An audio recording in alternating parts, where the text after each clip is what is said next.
দুনিয়ার মানুষ তোমরা জানোনি আল্লাহ পাক রব্বুল আলামিন কত নাজ নিয়ামত দিয়ে দুনিয়ার বুকে প্রেরণ করেছেন। আল্লাহ পাক রব্বুল আলামিন কয় আলাম নাজআল লাহু আইনাইন ওয়া লিসানান ওয়া শাফাতাইন ওয়া হাদাইনাহুম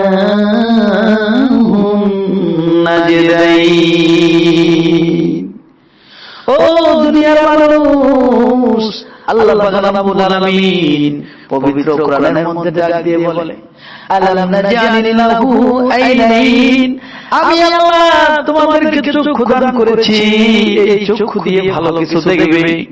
আজকে সমাজের বুকে দেখা যায় ভালো কিছু দেখবে তো দূরের কথা, শুধু এই চক্ষুটা গুনার কাজে ধাবিত করে।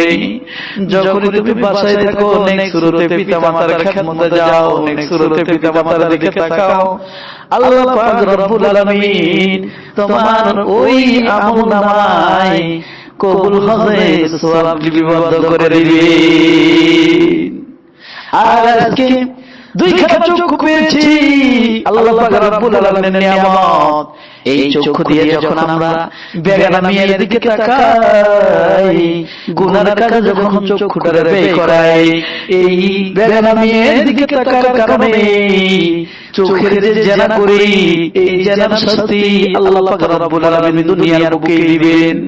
শুধু তাই দিয়ে আল্লাহ পাক রব্বুল আলামিন ক্ষান্ত হয়ে যান নাই।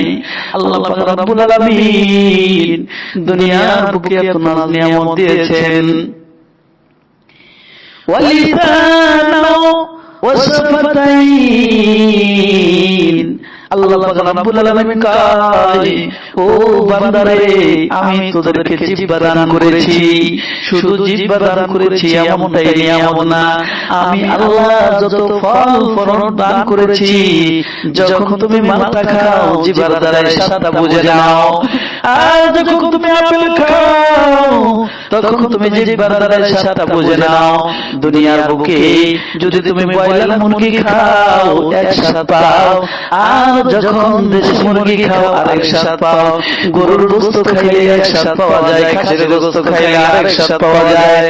ও দুনিয়ার মানুষ, যদি দুনিয়ার বুকে তুমি শান্তিতে বসবাস করতে চাও, আল্লাহ পাক রব্বুল আলামিনের নিয়ামতের শুকরিয়া আদায় করো।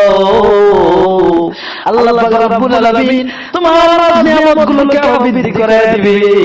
আর যদি তুমি আল্লাহর দেওয়া নাজ নিয়ামত ভক্ষণ করার পর শুকরিয়া আদায় না করো, আল্লাহ পাক রব্বুল আলামিন তোমার নাজ নিয়ামতগুলো ছিনিয়ে নেবে আর তোমাকে এমন এক কষ্টের সম্মুখীন বানায় দিবে, দুনিয়ার বুকে সব মানুষ দেখবে তুমি এত কষ্ট ভক্ষণ করো।